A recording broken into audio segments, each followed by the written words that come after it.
Hi everyone, स्वागत है आप सभी का हमारी लर्निंग ग्रुप चैनल पे। आज की वीडियो में हम डिस्कस करेंगे एचपी पीजीटी हिंदी का पेपर 1 जो कि 7 अप्रैल 2024 में हुआ है। कंप्लीट इस पेपर को आज की वीडियो में हम डिस्कस करेंगे ताकि आने वाले एग्ज़ाम्स में हमें हेल्प हो सके कि किस तरह का पैटर्न जो है वो पूछा जा रहा है और किस लेवल के क्वेश्चंस जो हैं वो हमें तैयार करने हैं अपने एग्ज़ाम के लिए। फर्स्ट क्वेश्चन यहाँ पे है। फर्स्ट क्वेश्चन में आपके पास 4 स्टेटमेंट्स दी हुई हैं और आपको इनमें से कौन सी स्टेटमेंट गलत है ये बताना है। स्टेटमेंट को ध्यान से पढ़िए और फिर आपको चूज़ करना है कि स्टेटमेंट कौन सी गलत है। पहली स्टेटमेंट है, सम्राट जहांगीर के कांगड़ा अभियान का उल्लेख उनकी आत्मकथा तुझक एक जहांगीर महत्वपूर्ण स्रोत है। सेकंड स्टेटमेंट है, नगरकोट किले की घेराबंदी तथा विजय का उल्लेख सुल्तान फिरोज शाह तुगलक के समय के समकालीन और फारसी स्रोतों में मिलता है। ऑप्शन सी है, कांगड़ा किले की विस्तृत जानकारी हमें शाश्वते कांगड़ा में नहीं मिलती है। ऑप्शन डी, पहाड़ों के शासक को लगभग 200 वर्षों तक मुगल शासक अकबर की अधीनता तथा करद बनकर रहना पड़ा था। इन चारों में से सी स्टेटमेंट जो है वो गलत है, तो हमारा सही आंसर जो है ऑप्शन सी हो जाएगा। क्योंकि हमें गलत स्टेटमेंट चुननी थी तो हमारे पास जो है सी ऑप्शन सही है। सेकंड क्वेश्चन में आपको सही मिलान करना है, जिसमें से एक तरफ हिमाचल प्रदेश हाईकोर्ट के मुख्य न्यायाधीशों की सूची दी हुई है और दूसरी तरफ उनके कार्यकाल की सूची है। इनमें से सही ऑप्शन आपके पास ऑप्शन ए हो जाएगा। जो हिमाचल के हाईकोर्ट की पहली महिला न्यायाधीश थी वो थी लीला सेठ और इनके कार्यकाल की अवधि आपको याद रखनी है। ये थी 6 अगस्त 1991 से लेकर 19 सितंबर 1992। ये अवधि जो है वो लीला सेठ जो कि हिमाचल की पहली महिला न्यायाधीश थी इनकी है।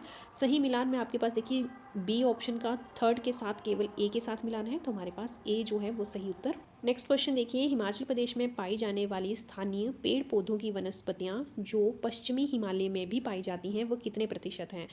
इनकी प्रतिशतता जो है 95% है। डी ऑप्शन सही उत्तर रहेगा। नेक्स्ट क्वेश्चन है आपके पास, भारत के भूकंपित क्षेत्र में जो भूकंपीय क्षेत्र में चतुर्थ संशोधन के बाद हिमाचल प्रदेश को कौन से क्षेत्र में रखा गया है। तो हिमाचल प्रदेश को क्षेत्र 5 और क्षेत्र 4 में रखा गया है। इसका ए ऑप्शन सही होगा। नेक्स्ट क्वेश्चन, गलत कथन का चयन कीजिए। इनमें से कौन सा कथन जो है वो गलत है। ऑप्शन बी जो है इसमें श्रीखंड की हाइट जो है वो गलत दी हुई है।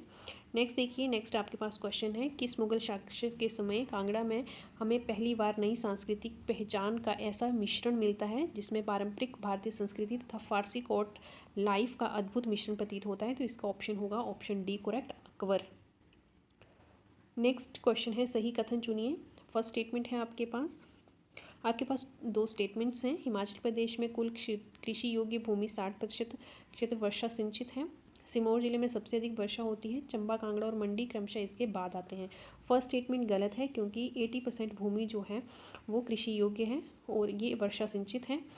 और हमें पता है कि हिमाचल में सबसे ज़्यादा वर्षा जो है कांगड़ा जिले में होती है। तो सेकंड स्टेटमेंट भी गलत है, दोनों स्टेटमेंट्स गलत हैं। बी ऑप्शन इसका सही उत्तर रहेगा। अगला प्रश्न देखिए, हिमाचल प्रदेश में फल उत्पादन 2020-21 में योगदान के अनुसार निम्न जिलों को बढ़ते क्रमानुसार लिखिए। आपको 4 जिले दिए हुए हैं। 2020-21 के अनुसार जो है इन्हें बढ़ते क्रम में लिखना है कि इनका योगदान जो है वो फलों के उत्पादन में कैसा रहा है। अगर शिमला की बात करें तो 21.56% जो योगदान था वो अकेले शिमला का था। मंडी का 16.17%, कुल्लू का 13.54% एंड किन्नौर का सबसे कम है 5.5%।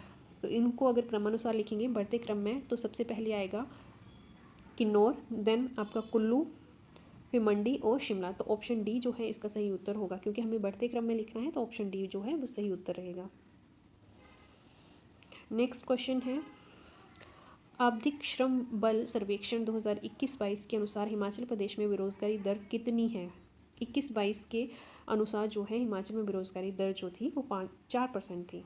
बी ऑप्शन इसका सही उत्तर रहेगा। नेक्स्ट देखिए, जेवीर fell dash the chair, fell off, C option सही होगा। नेक्स्ट है, one should do dash duty, one should do one's duty, A option सही होगा। नेक्स्ट जो है आपको अप्रोप्रिएट ऑपोजिट वर्ड जो है वो ढूंढने हैं जो कि अंडरलाइन है। फर्स्ट है आपके पास फियास्को, फियास्को का मीनिंग होता है फेलियर। तो इसका ऑपोजिट आ जाएगा आपके पास ऑप्शन सी सक्सेस। नेक्स्ट है आपके पास कंपैशन। कंपैशन का मीनिंग होती है केयर और फीलिंग, ये इसका मीनिंग है। तो इसका ऑपोजिट आ जाएगा इंडिफरेंसेस। डी ऑप्शन सही उत्तर रहेगा। नेक्स्ट आपको एरर फाइंड आउट करना है सेंटेंसेस में से। आपको 4 पार्ट में डिवाइड करके एक फुल सेंटेंस दिया है, आपको इनमें से एरर फाइंड आउट करना है कि किस पार्ट में एरर है। The injury revealed that his involvement in the fraud case has been more than what was expected. The inquiry revealed, देखो पास्ट में है, ये सेंटेंस जो है वो पास्ट में है। तो आपका जो थर्ड लाइन आप देख रहे हो the fraud case has been, ये पास्ट में नहीं है, यहाँ पे हैड बीन होगा, हैड बीन। तो रोंग आपको चूज़ करना था, एरर फाइंड आउट करना था। एरर जो है वो सी में है। Next, the various consequences of the decision taken by the finance ministry was not foreseen by the officers. यहाँ वाज नॉट नहीं होगा, वर होगा यहाँ पे, वर नॉट, क्योंकि प्लूरल है तो पूरा सेंटेंस जो है वो प्लूरल में होना चाहिए। इसका भी सी ऑप्शन सही रहेगा। नेक्स्ट आपको ब्लैंक जो है वो फिल करना है with the appropriate word. The medicine prescribed by the doctor is considered to be the dash which cure all diseases. सभी डिजीज़ को कौन सी मेडिसिन जो है वो क्योर करती है, that is panacea. B option सही उत्तर रहेगा। Next, one who is the great lover of the books is called, जो बुक्स लवर होते हैं उन्हें कहा जाता है बिब्लियोफाइल। डी ऑप्शन इसका सही उत्तर रहेगा। नेक्स्ट आपको फ्रेजेस दी हुई हैं, आप उनके करेक्ट मीनिंग जो है वो फाइंड आउट करना है। फर्स्ट आपके पास है हरकुलियन टास्क, इसका मीनिंग होता है बहुत डिफ़िकल्ट। डी ऑप्शन सही रहेगा, very difficult. Fair and square, इसका सही मीनिंग आपके पास होगा अपराइट। ए ऑप्शन सही उत्तर रहेगा इसमें। हिंदी के पोर्शन में आपके पास फर्स्ट क्वेश्चन है, किस विकल्प के सभी शब्द पर्याय के रूप में उपयोग में लाए जा सकते हैं। यहाँ पे आपको देखो शब्द दिए हुए हैं पर्यायवाची, और आपको बताना है कि 4 ऑप्शन में से सभी जो है पर्यायवाची के रूप में लिखे जा सकते हैं। मतलब यहाँ 4 ऑप्शंस में से किसी एक ऑप्शन में ही सभी पर्यायवाची होंगे, अदर बाकी ऑप्शंस में मिस्टेक होगी। जैसे यहाँ पे फर्स्ट देखते हैं, समीर, बात, मरुत, पुरंदर, अनिल। ये समीर जो है वायु का पर्यायवाची होता है, वायु का पर्यायवाची बात, मरुत, अनिल ये होते हैं। बट जो ये है पुरंदर, पुरंदर जो है ये पर्यायवाची होता है इंद्र का, तो ये जो है पर्यायवाची कंप्लीट ऑप्शन नहीं है। नेक्स्ट देखिए, सदन, नील्य निकेतन, मंदिर, धाम, ये पर्यायवाची हैं, बी ऑप्शन सही होगा। आगे भी देख लेते हैं, हिमांशु, सारंग, मृगांक, प्रभाकर, राकेश, ये सभी जो हैं प्रभाकर को छोड़ के सभी जो हैं वो चंद्र के पर्यायवाची होते हैं, जबकि प्रभाकर जो है ये सूर्य का पर्यायवाची होता है। तो सी ऑप्शन भी गलत है। डी में देखिए, इल्हा, वसुधा, धरा, इप्सा, सुदामिनी, ये जो है इल्हा, वसुंधरा, धरा, इप्सा जो है धरती के पर्यायवाची हैं, जबकि सुदामिनी जो है बिजली का पर्यायवाची होता है। तो इन चारों ऑप्शंस को अच्छे से देखने के बाद सही जो है सभी शब्द एक दूसरे के पर्यायवाची हैं वो बी ऑप्शन में है। बी ऑप्शन सही उत्तर रहेगा। नेक्स्ट देखिए, वाक्यों में रेखांकित पदों और कारकों के लिए निम्नलिखित युग्मों में से उपयुक्त है। बताना है कि जो सामने कारक लिखा हुआ है वो सही है या नहीं है। फर्स्ट है आपके पास, ये गाड़ी बनारस से आ रही है, बनारस से आ रही है, बनारस से मतलब अलग हो रही है, तो यहाँ अलग होने के लिए अपादान कारक होता है, करण नहीं होता है, तो फर्स्ट गलत हो गया। वो कोश देखता है, कोश देखता है तो संप्रदान कारक नहीं होगा। रचना अपने मित्र को उपहार भेजेगी, अपने मित्र को उपहार देख रही है तो इसमें कर्म कारक ही होगा। सी ऑप्शन जो है वो सही है। नेक्स्ट देखिए, सचिन आता होगा, वाक्य का काल है, सचिन आता होगा, ये एक वर्तमान है, पर वर्तमान में भी यहाँ पे संदिग्ध वर्तमान आएगा। बी ऑप्शन सही है। निम्नलिखित में से निश्चित संख्यावाचक विशेषण का भेद नहीं है। कौन सा संख्यावाचक विशेषण का भेद नहीं है, ये है परिमाण बोधक। डी ऑप्शन जो है वो निश्चित संख्यावाचक विशेषण का भेद नहीं है। आगे देखिए, माँ आ जाती तो मैं चलता, ये वाक्य है, ये मिश्रित वाक्य है। सी ऑप्शन इसका सही उत्तर होगा। समालोचन में है, समालोचन में आपने बताना है कि कितने उपसर्ग हैं और कितने प्रत्यय हैं। 4 ऑप्शंस आपके पास दिए हुए हैं, तो समालोचन जो शब्द है इसमें एक उपसर्ग है और एक प्रत्यय है। ए ऑप्शन जो है इसका सही उत्तर है। व्याकरण की दृष्टि से उपयुक्त वाक्य है, 4 ऑप्शंस में से कौन सा व्याकरण की दृष्टि से उपयुक्त है। सी ऑप्शन सही रहेगा। मैं गुरुजन को नित्य प्रणाम करता हूँ, गुरुजन क्योंकि ये प्लूरल है, गुरुजनों नहीं होता है। सी ऑप्शन सही रहेगा। मैं कर रहा हूँ ना, इस वाक्य में न अव्यय है, ये क्या बताता है? ये एक निश्चय के अर्थ में है, ना कि निषेधवाचक। निषेधवाचक तब होता है जब किसी चीज़ के लिए हम मना करते हैं, तब यूज़ होता है। पर ये न जो है इस वाक्य में कोई चीज़ डेफिनेट कर रहा है वो, इसीलिए बता रहा है, तो निश्चय के अर्थ में बी ऑप्शन सही रहेगा। नेक्स्ट देखिए, गांधी जी हमारे राष्ट्रीय पिता हैं, आपका जन्म पोरबंदर में हुआ था। उपयुक्त उदाहरण में आया सर्वनाम आप है। आप सर्वनाम जो यूज़ हुआ है कौन सा है? ये एक निश्चयवाचक है, डी ऑप्शन सही उत्तर होगा। अगला देखिए क्वेश्चन, किस वाक्य में 7 शब्द का संख्या के रूप में उपयोग हुआ है? तो यहाँ पे ऑप्शन ए और ऑप्शन बी में कन्फ्यूज़न है कि कौन सा सही उत्तर रहेगा। मैं बी ऑप्शन के साथ जाऊँगी कि बी ऑप्शन जो है सही लग रहा है मुझे। आंसर की आने पे करेक्ट आंसर जो है हम देखेंगे कि कौन सा है। नेक्स्ट देखिए, निम्न में से कौन सा संगठन भारत का राष्ट्रीय आय का अनुमान लगाता है? तो ये लगाता है केंद्रीय सांख्यिकी संगठन, डी ऑप्शन सही उत्तर। नेक्स्ट आपके पास मिलान दिए हुए हैं, एक सूची में आपके पास पंचवर्षीय योजना है और दूसरी में उनकी थीम्स हैं या फिर उनके उद्देश्य क्या थे ये बताए हुए हैं। इसमें जो है आपके पास सही उत्तर रहेगा ऑप्शन ए। जो पंचवर्षीय योजना थी उसका उद्देश्य था ऐतिहासिक विषमताओं को कम करना तथा समृद्धि। जो आपकी 10वीं योजना थी उसका उद्देश्य था जीडीपी का उच्च स्तर और गरीबी उन्मूलन। 11वीं योजना का उद्देश्य था समावेशी समृद्धि और 12वीं योजना जो है उसका सतत एवं समावेशी तीव्र समृद्धि, ये थीम थी। तो आपके पास ए ऑप्शन जो है वो सही उत्तर बनता है। नेक्स्ट देखिए, सार्क का स्थायी सचिवालय स्थित है। सार्क का स्थायी सचिवालय जो है ये काठमांडू में है। काठमांडू नेपाल की कैपिटल है। सार्क में कितने सदस्य हैं? तो इसमें 8 सदस्य हैं, आपको पता होना चाहिए। नेक्स्ट देखिए, निम्नलिखित में से कौन सा देश बिम्स्टेक का सदस्य नहीं है? बिम्स्टेक 7 सदस्यों की एक ऑर्गेनाइजेशन है जिसमें कि इंडोनेशिया नहीं है, बाकी सभी देश जो हैं इसके सदस्य हैं। नेक्स्ट आपके पास स्टेटमेंट्स हैं। The headquarter of BRICS bank is located in Shanghai. Shanghai में ही ब्रिक्स बैंक का हेडक्वार्टर है। और 2023 में हाल ही में ब्रिक्स को ज्वाइन किया है Saudi Arabia, Egypt, UAE, Iran, Ethiopia ने। तो ये दोनों स्टेटमेंट सही हैं, तो ए ऑप्शन इसका सही होगा। Both statement 1 and 2 are correct. अगला देखिए, फर्स्ट स्टेटमेंट है the belt and road initiative, जिससे BRI भी कहते हैं। Project is often described at 21st century silk road made up of a belt, the overland corridor and a maritime road of a shipping lane. ये जो है BRI project जो है China द्वारा इनिशिएट किया गया है और ये इसे 21st सेंचुरी सिल्क रोड ही कहा जाता है। ये स्टेटमेंट बिल्कुल सही है।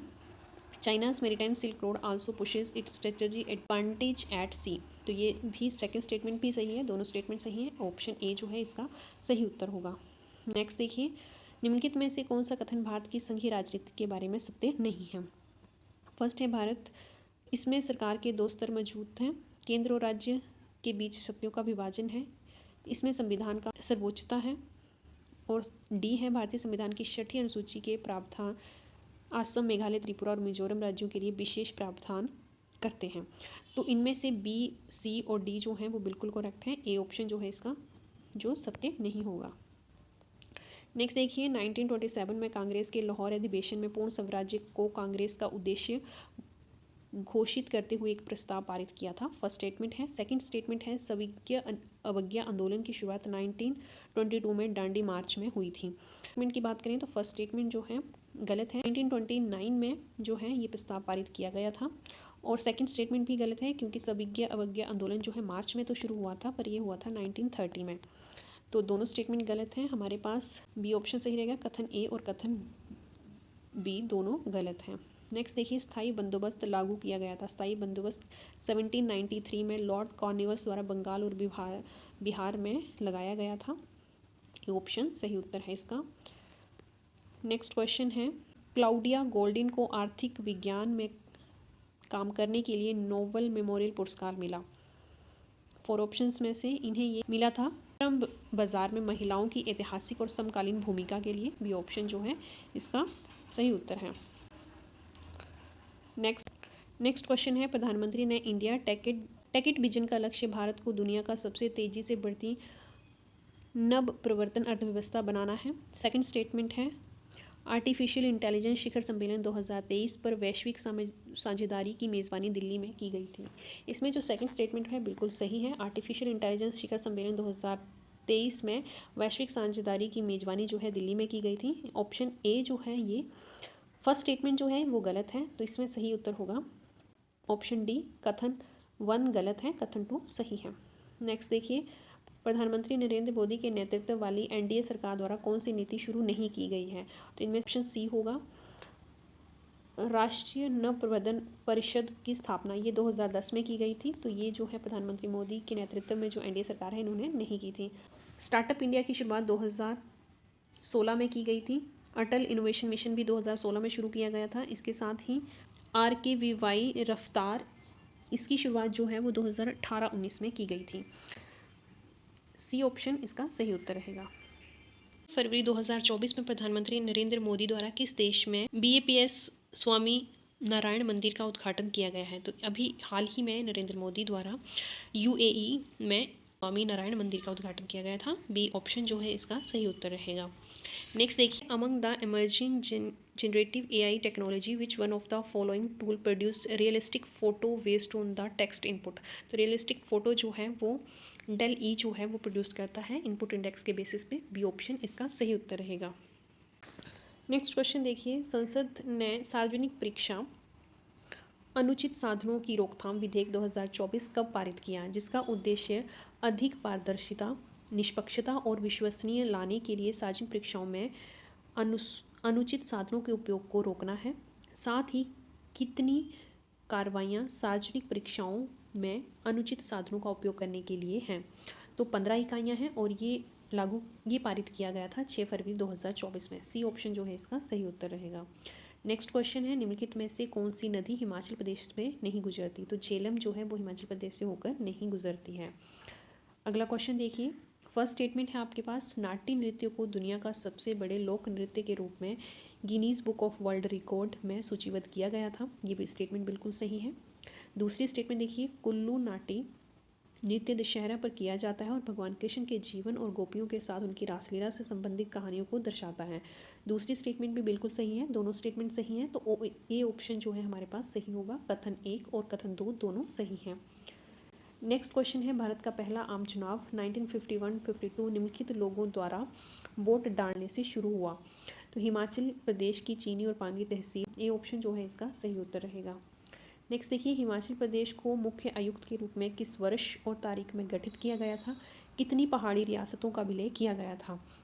15 अप्रैल 1948 में हिमाचल जो था वो अस्तित्व में आया था और 30 रियासतों को मिलाकर इसका गठन किया गया था। ए ऑप्शन सही उत्तर है इसका। नेक्स्ट देखिए, आपके पास क्वेश्चन है, लास्ट क्वेश्चन। फर्स्ट स्टेटमेंट हमारे पास है, हिमाचल प्रदेश विधानसभा में पंचायती राज अधिनियम 1994 पारित किया गया, जिसे 23 अप्रैल 1994 को लागू किया गया था। ये स्टेटमेंट बिल्कुल सही है। दूसरी स्टेटमेंट है, हिमाचल प्रदेश में पंचायती राज अधिनियम की धारा 97D के अनुसार अनुसूचित जातियों के लिए आरक्षण केवल ग्राम और ब्लॉक स्तर पर प्रदान किया गया था। पंचायती राज अधिनियम की धारा 97D जो है वो अनुसूचित जनजातियों से रिलेटेड है, बल्कि अनुसूचित जातियों के लिए। तो स्टेटमेंट 2 जो है वो गलत है, स्टेटमेंट 1 जो है वो सही है। तो सी ऑप्शन हमारे पास हो जाएगा। कथन 1 सही है तथा कथन 2 जो है वो गलत है। आई होप ये वीडियो आपके लिए इन्फॉर्मेटिव रही होगी। वीडियो पसंद आए तो लाइक और शेयर ज़रूर कर दीजिएगा। Thanks for watching.